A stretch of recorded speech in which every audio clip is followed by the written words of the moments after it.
Beralih ke informasi lain, Saudara. Pasca deretan kejanggalan kasus pembunuhan dan pemerkosaan Vina terkuak, Polda Jawa Barat kini melanjutkan penyidikan. Tidak hanya memburu 3 pelaku yang masih buron, 7 terpidana juga kembali diperiksa.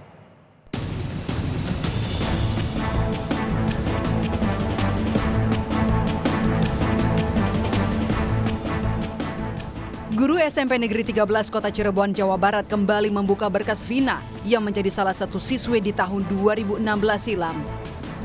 Menuk Tri Mulyani yang menjadi wali kelas Vina di tahun 2014 hingga 2015 lalu menceritakan Vina dikenal sebagai siswi yang baik.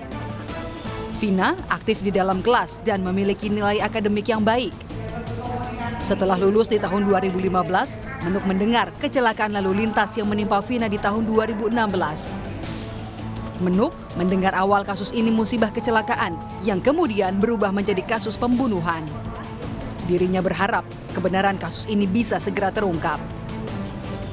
Sosok Vina, menurut saya itu pada umumnya siswa yang baik. Ya, komunikasinya juga dengan teman-temannya akrab, belajarnya juga baik. Harapannya bahwa kasus ini cepat diselesaikan pada ketiga yang belum tertangkap. Kami mohon untuk menyerahkan diri secara baik-baik. Polisi masih memburu 3 pelaku yang ditetapkan sebagai buron kasus pembunuhan Vina dan Eki 8 tahun lalu.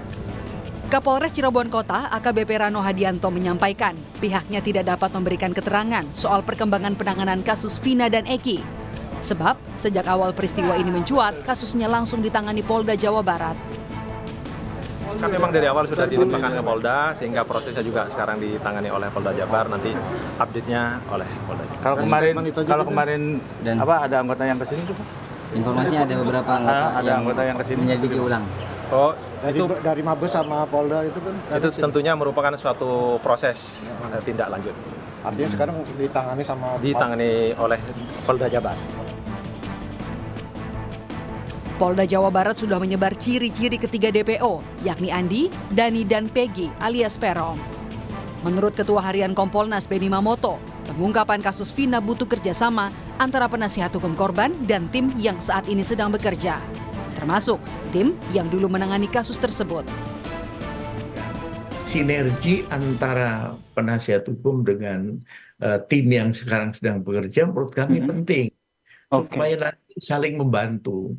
Kalau memang ada novum, itu bisa dipakai. Betul. Jadi kami juga mendorong untuk bagaimana tim yang terdahulu pertama kali menangani itu juga perlu digali informasinya, apakah mereka masih aktif atau sudah pensiun, itu dikumpulkan kemudian dirunut lagi.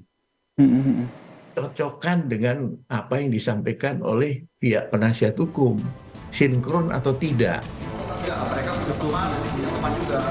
1 September 2016, Kapolres Cirebon Kota saat itu AKBP Indra Jafar merilis kasus ini. Awalnya, polisi mengasumsikan kecelakaan lalu lintas. Namun, setelah melakukan penyelidikan, kasus tersebut ternyata pemerkosaan dan pembunuhan yang dilakukan geng motor terhadap Vina dan Eki. Malam itu juga, Kamis 1 September 2016, polisi menetapkan ada 11 orang tersangka dalam kasus pemerkosaan dan pembunuhan Vina dan Eki. 8 orang telah ditangkap, 3 orang lainnya dinyatakan DPO. Asumsi saat itu adalah kejadian laka lantas. Setelah kita yakin bahwa ini memang kasus pembunuhan yang dilakukan kepada korban, kita melakukan upaya-upaya penangkapan terhadap para tersangka, dan kita berhasil menangkap 8 orang tersangka. Awalnya 7. Setelah itu beberapa lama berikutnya tertangkap lagi 1, jadi 8 kita tangkap. Dari jumlah tersangka 11 orang sementara ini 11 orang yang kita ketahui berdasarkan dari bukti-bukti dan informasi.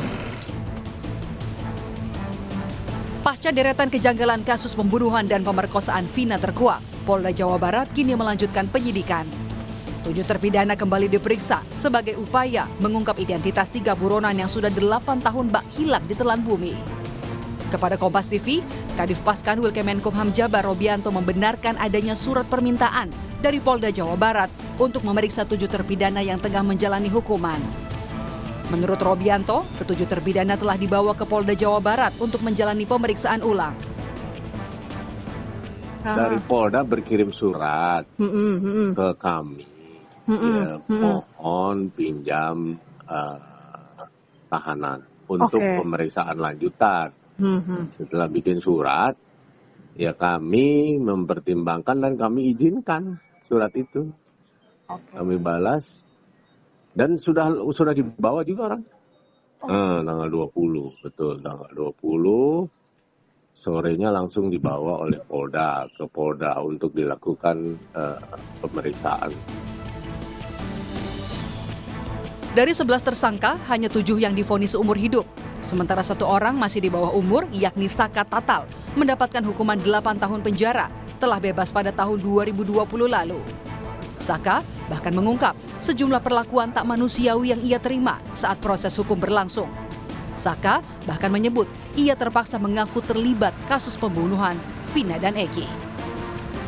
Tim Liputan, Kompas TV.